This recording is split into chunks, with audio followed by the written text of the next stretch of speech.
سے جو بات کر کے پتا چلا یہ ریکور کر رہے ہیں، اللہ تعالیٰ ان کو شفا بخشے، ریکور کر رہے ہیں اور ٹریٹمنٹ ان کا ٹھیک سے ہو رہا ہے اور ڈاکٹرز نے اچھے سے ریسپونڈ کیا ہے، ان کے انجریز کو جو ہے ٹریٹمنٹ بھی اچھے سے کیا ہے، ان کا خیال بھی اچھے سے رکھا جا رہا ہے، امید ہے یہ جلد از جلد صحتیاب ہوں گے۔ اور اس کے علاوہ جو یہ جو واقعہ ہوا ہے اس میں لیپسز بہت زیادہ، ہائیلی ایکسپلوسیو مٹیریل، اس انسینسٹیوٹی سے ہینڈل کرنا، پھر ایک جگہ پہ اگر یہ جو ہمیں بتایا جا رہا ہے کہ وہاں پہ ایکسپلوسو مٹیریل تھا جو جس میں ایکسپلوژن ہوا، اگر وہ بات صحیح ہے تو اتنے حساس مٹیریل کو اس انسینسٹیوٹی سے انپروفیشنلی ہینڈل کرنا اور آبادی کے بیچ میں لانا، اور 200 kg سے بھی زیادہ جو ہمیں بتایا جا رہا ہے وہاں پہ مٹیریل تھا، ایکسپلوسو مٹیریل تھا، وہ آبادی کے بیچوں بیچ لایا جائے اور انپروفیشنلی اس کو ہینڈل کیا جائے، کوئی پروفیشنل ٹیم نہ ہو، سینسٹیوٹیز کا خیال نہ رکھا جائے، اور اس کے نتیجے میں اس طرح کا واقعہ پیش آیا، یہ بہت بڑی لیپسز ہے جس کے نتیجے میں نہ صرف وہاں پہ مالی نقصان ہوا ہے، شہر کے بیچوں بیچ میں مالی نقصان کو پورا کیا جا سکتا ہے، مگر جو جانی نقصان ہوا ہے اس جانی نقصان کو پورا نہیں کیا جا سکتا۔ آپ نے دیکھا ہوگا کہ کل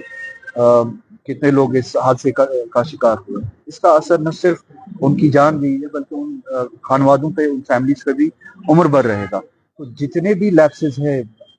اس میں، اگر یہ کہا جاتا ہے کہ یہاں پہ یہ ایکسیڈنٹل یہ کیس ہے، وہ لیپسز جس وجہ سے یہ حادثہ پیش ہوا، تو اکاؤنٹیبلٹی فکس ہونی چاہیے، کنہوں نے اتنی انپروفیشنلی انسینسٹیوٹی کے ساتھ اس معاملے کو ہینڈل کیا ہے، کون کون انوالو تھے، کن کی ذمہ داری تھی جنہوں نے اپنی ذمہ داری نہیں نبھائی ہے۔ تو ایک پراپر رپورٹ، انویسٹیگیشن، اور اس کے بعد جو ان لیپسز میں جو قصوروار ہو ان کو اکاؤنٹیبل بنانا چاہیے۔ اس میں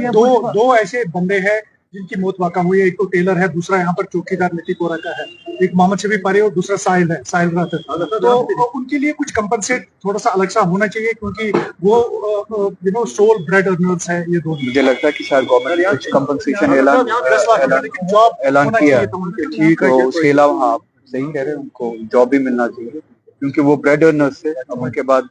پیسے سے کمپنسیٹ نہیں ہوتا ہے، مگر ہاں اگر تھوڑا سا راحت ملے، اگر جاب ان کے گھر والوں میں سے کسی کو دیا جائے تو وہ اپنی فیملی کو آگے چلا سکتا ہے۔ میں بھی دیکھتا ہوں اگر ایم پی لیٹس میں اس کے لیے پروویژن ہوا، کیونکہ جہاں تک میری علمیت ہے پروویژن نہیں ہے، اگر پروویژن ہوا میں کوشش کروں گا کہ ایم پی لیٹس میں سے بھی انجرڈ کے لیے بھی اس دنیا سے نکل چکے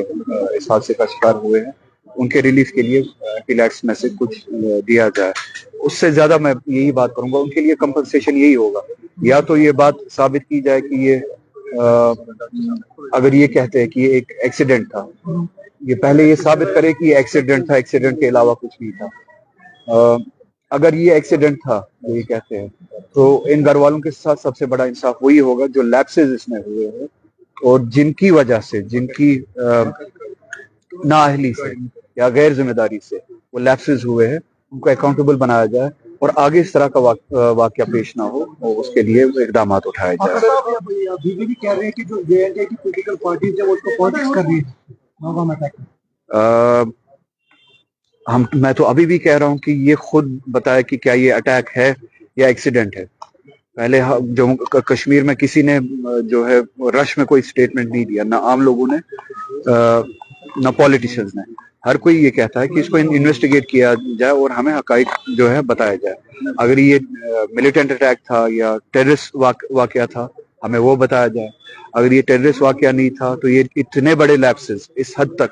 لیپسز کیوں ہوئے۔ اب سیاست اگر کرنی ہوتی تو میں اپنے اسٹیٹمنٹ میں یہ بتاتا کہ وہ گورنمنٹ ذمہ دار ہے، یہ گورنمنٹ ذمہ دار ہے، کیونکہ ابھی بھی آپ کو پتا ہے کہ سیکیورٹی،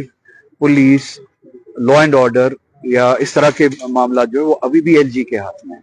تو یہ لیپسز جو ہے اس کی اکاؤنٹیبلٹی انہی تک چلی جاتی ہے۔ تو سیاست اس طرح کے واقعات پہ بی جے پی کرتی ہے، ہم نہیں کرتے کیونکہ ہم ان واقعات کے شکار ہوتے ہیں۔ دلی میں آپ نے دیکھا حادثہ ہوا، سیاست ہوئی، اس پہ کشمیر کے لوگوں کو ٹارگٹ بنایا گیا، ابھی بھی بنایا جاتا ہے، اس کو کہتے ہیں سیاست۔ اسی طرح سے پہلگام میں واقعہ ہوا،